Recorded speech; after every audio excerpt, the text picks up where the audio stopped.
निर्गमन अध्याय 1। निर्गमन की पुस्तक का अध्ययन आरंभ करने के लिए मेरे साथ निर्गमन अध्याय 1 निकाले। जहां तक इब्रानी भाषा का संबंध है, अब को और पढ़ा जा सकता था, क्योंकि निर्गमन की पुस्तक उत्पत्ति की पुस्तक का ही अलग भाग है। उत्पत्ति का अंतिम पद है, इस प्रकार यूसुफ 110 वर्ष का होकर मर गया और उसके शव में सुगंध द्रव्य भरे गए और वो शव मिस्र में एक संदूक में रखा गया। अब इसे आगे निर्गमन अध्याय 1 में लिखा है, इस्राएल के पुत्रों के नाम जो अपने अपने घरानों को लेकर याकूब के साथ मिस्र देश में आए ये हैं, अर्थात रूबेन, शिमोन, लेवी, यहूदा, इसाकार, जबूलून, बिन्यामीन, दान, नप्ताली, गाद और आशेर। और यूसुफ तो मिस्र में पहले ही आ चुका था। याकूब के निज वंश में जो उत्पन्न हुए वे सब 70 प्राणी थे। यूसुफ और उसके सब भाई और उस पीढ़ी के सब लोग मर मिटे। निर्गमन 1:1-6 पर। इस प्रकार से हम देख सकते हैं कि निर्गमन का पहला अध्याय वास्तव में उत्पत्ति की पुस्तक से जुड़ा हुआ है। उत्पत्ति के समान इस पुस्तक का लेखक भी मूसा है।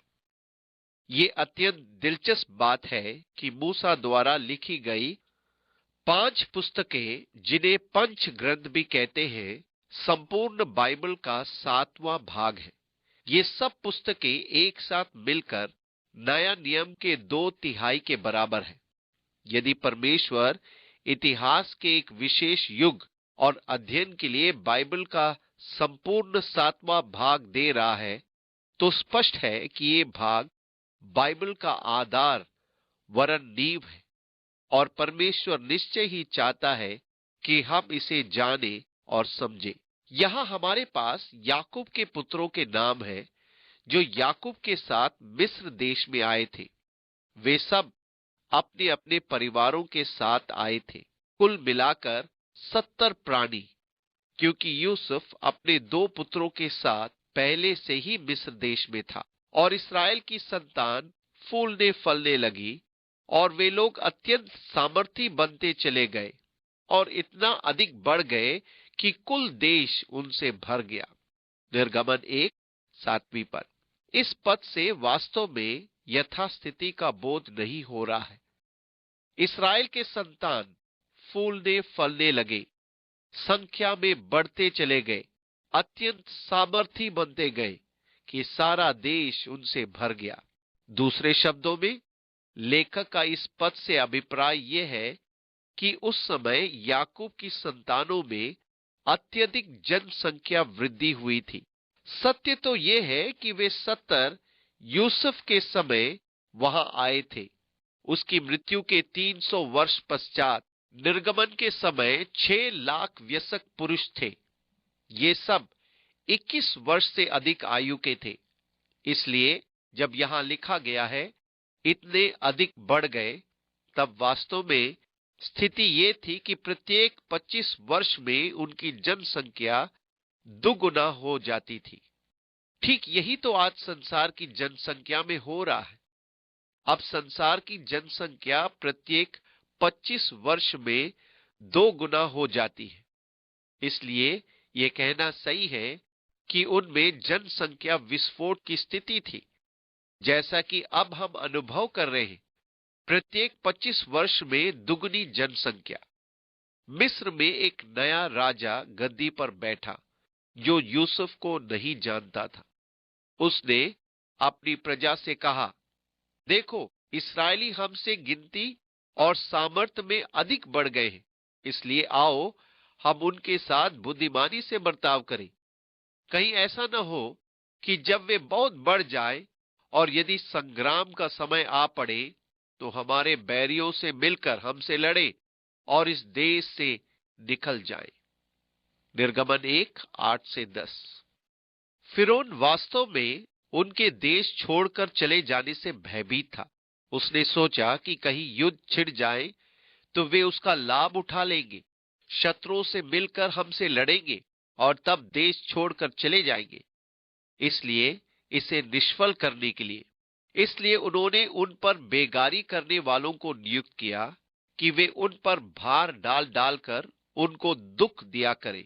और उन्होंने फिरौन के लिए पीतोम और रामसेस नामक भंडार वाले नगरों को बनाया।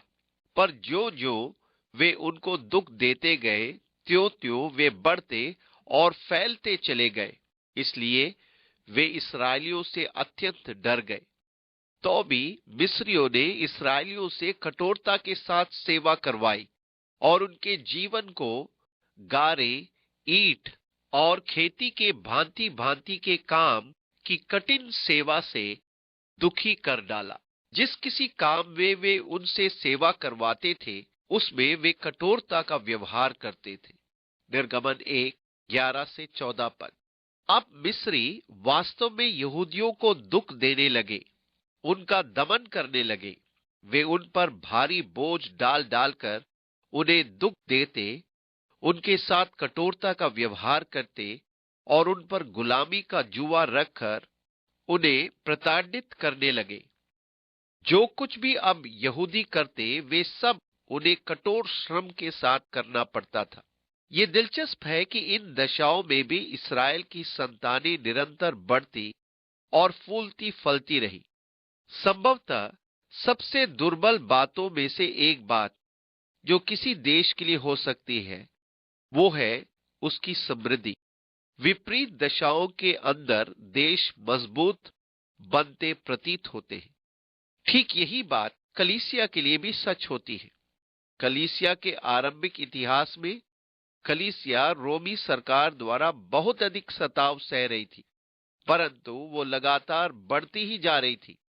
आरंभिक कलीसिया में विस्मयकारी जनसंख्या वृद्धि हुई थी, परंतु जब कलीसिया समृद्ध होने लगी और एक धर्म के रूप में पहचानी जाने लगी, वरन एक राजकीय धर्म बन गई, तब उन समस्त क्षेत्रों में कलीसियाएं दुर्बल हो गई थी।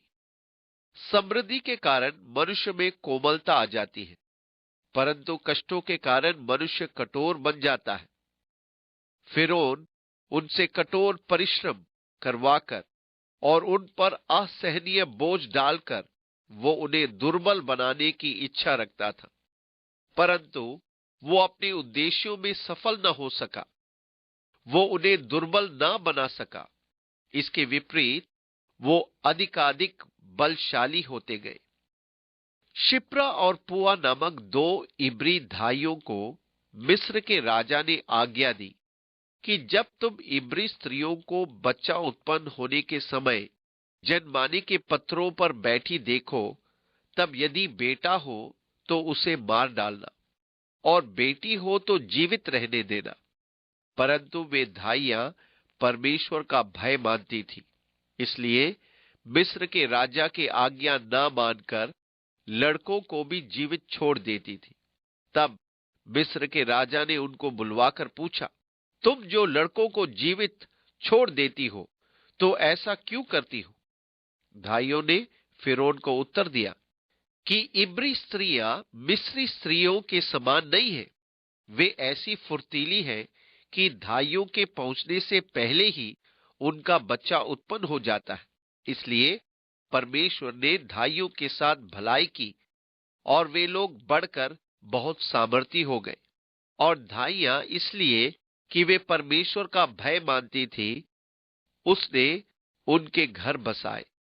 तब फिरौन ने अपनी सारी प्रजा के लोगों को आज्ञा दी, इब्रियों के जितने बेटे उत्पन्न हो, उन सबों को तुम नील नदी में डाल देना और सब बेटियों को जीवित रख छोड़ना। निर्गमन 1:15-22 पद। इस प्रकार सबसे पहले तो फिरौन ने इब्रियों यहूदियों के शिशु बालकों को मार डालने की युक्ति निकाली। उसने धाइयों को आदेश दिया कि बालक उत्पन्न होते ही वे उसे मार डाले। पर जब ये युक्ति असफल हो गई, तब उसने एक सामान्य आदेश निकाला कि लोग शिशु बालक को ले जाकर नील नदी में फेंक दें और शिशु लड़कियों को बचाए रखें कि वे सेविकाएं और दासी बन सके। यहाँ धाइयों द्वारा प्रत्यक्ष झूठ बोलने के साथ एक समस्या है। जब फिरौन ने उन्हें बुलाकर पूछा, तुमने मेरी आज्ञा का पालन क्यों नहीं किया?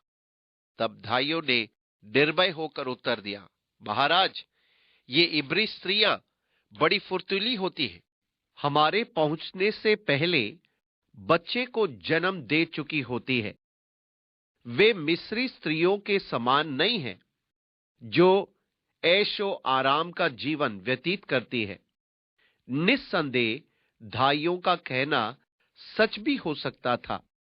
ऐसा देखा गया है कि जब स्त्री को कठोर परिश्रम करने पर मजबूर किया जाता है, तब उनका शरीर गठीला और मजबूत बन जाता है और वे शिशु को जन्म देकर पुनः अपने पर लौट जाती है।